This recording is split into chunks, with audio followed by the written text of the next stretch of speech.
چلیے آج کے اس دلچسپ سفر کا آغاز کرتے ہیں۔ دیکھیے، تاریخ کے 5000 سالوں کو خاص طور پر طلباء کے لیے ذہن میں رکھنا کافی مشکل لگتا ہے نا، لیکن جب ہم ان طویل ادوار کو متحرک تصویروں اور بہترین ویژولز کے ذریعے دیکھتے ہیں تو کتنی ہی مشکل تاریخ کیوں نہ ہو، وہ بالکل ایک کہانی کی طرح آسانی سے سمجھ آنے لگتی ہے۔ تو سب سے پہلے ایک عام غلط فہمی کو یہیں دور کر دیتے ہیں۔ ہم نے ہمیشہ اہرام مصر کی تصویروں میں ان کے آگے اونٹ دیکھے ہیں، لیکن تصویری شواہد اور تاریخ بالکل صاف بتاتے ہیں کہ 4500 سال پہلے جب یہ عظیم اہرام تعمیر ہو رہے تھے تب وہاں اونٹوں پر نام و نشان تک نہیں تھا۔ ہے نا حیرت کی بات؟ اس سفر میں ہم ان 6 اہم ادوار سے گزریں گے: دریائے نیل کا تحفہ، خدا بادشاہوں کا آغاز، اہرام کا دور، افراتفری اور سنہری دور، فتح کرنے والوں کی شکست، اور آخر میں ہمیشہ زندہ رہنے والی وراثت۔ اب ذرا اس ٹائم لائن پر غور کریں۔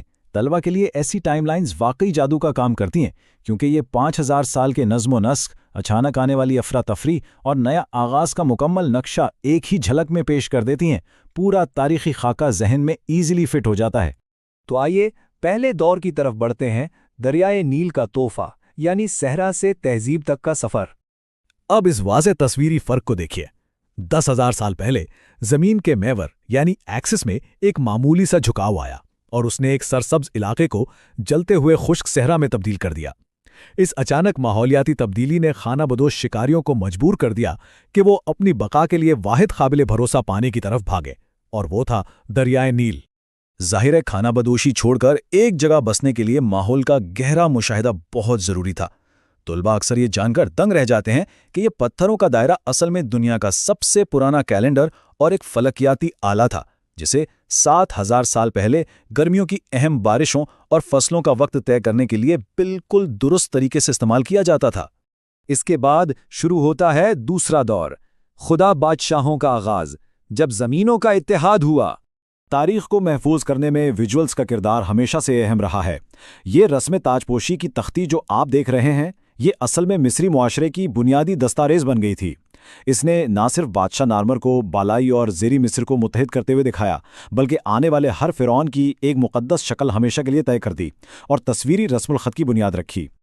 اور پھر آتا ہے تیسرا دور، اہرام کا دور، یعنی ہمیشہ قائم رہنے والی عمارتیں۔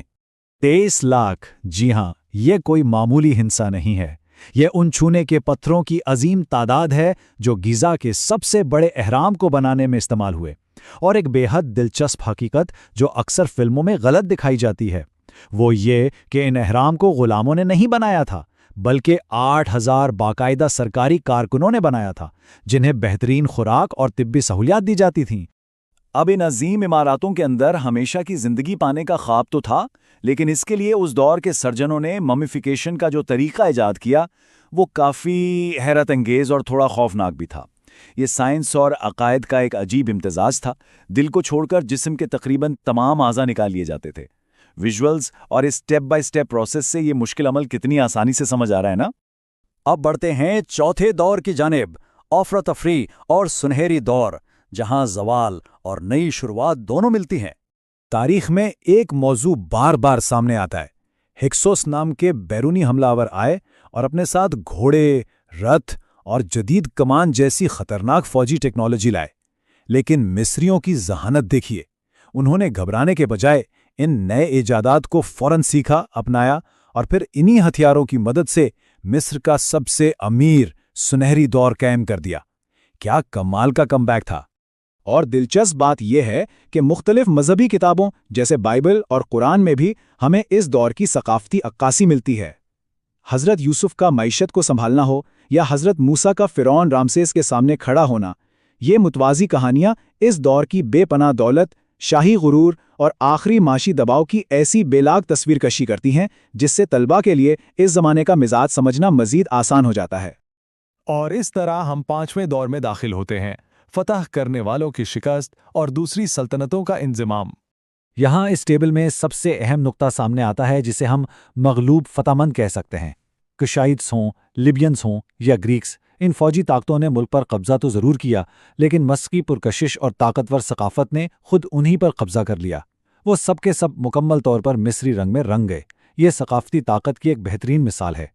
آخر میں ہمارا چھٹا دور، ہمیشہ زندہ رہنے والی وراثت اور ماضی کو سمجھنا۔ اب ذرا اس پتھر کی اہمیت کا اندازہ لگائیے، روزیٹا سٹون۔ اگر 1799 میں یہ دریافت نہ ہوتا تو سوچئے کیا ہوتا۔ جن قبل از وقت بوڑھے ہونے والے نقاش نگاروں، کمزور نظر والے کاتبوں اور فرعونوں نے اپنی پوری زندگیاں ان عمارتوں میں لگا دیں، ان کی سب کہانیاں صحرا کی ریت میں ہمیشہ کے لیے خاموش دفن رہ جاتیں۔ اس ایک ماسٹر سائفر نے ہمارے لیے پوری گمشدہ زبان کو انلاک کر دیا۔ مصر دریائے نیل کا تحفہ ہے۔ قدیم یونانی مورخ ہیروڈوٹس کا یہ قول اس پوری پیشکش کا نچوڑ ہے۔ طلبہ جب اس ایک جملے کو سمجھ لیتے ہیں تو انہیں پوری مصری تہذیب سمجھ آ جاتی ہے۔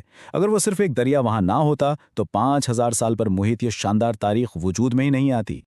تو جیسے ہی ہم تاریخ کے اس دلچسپ ویژول سفر کے اختتام پر پہنچتے ہیں، یہ ہمارے ذہنوں میں ایک بہت گہرا سوال چھوڑ جاتا ہے۔ وقت کی اس عظیم ریت میں ہماری اپنی جدید تہذیب، ہماری موجودہ عمارتیں اور ہماری خود کی وراثت 5000 سال بعد کس طرح دریافت کی جائے گی؟ انہیں کیسے یاد رکھا جائے گا؟ سوچیے گا ضرور، کیونکہ تاریخ سے ہم یہی سیکھتے ہیں کہ ہمارے اعمال ہمیشہ کے لیے اپنے نشانات چھوڑ جاتے ہیں۔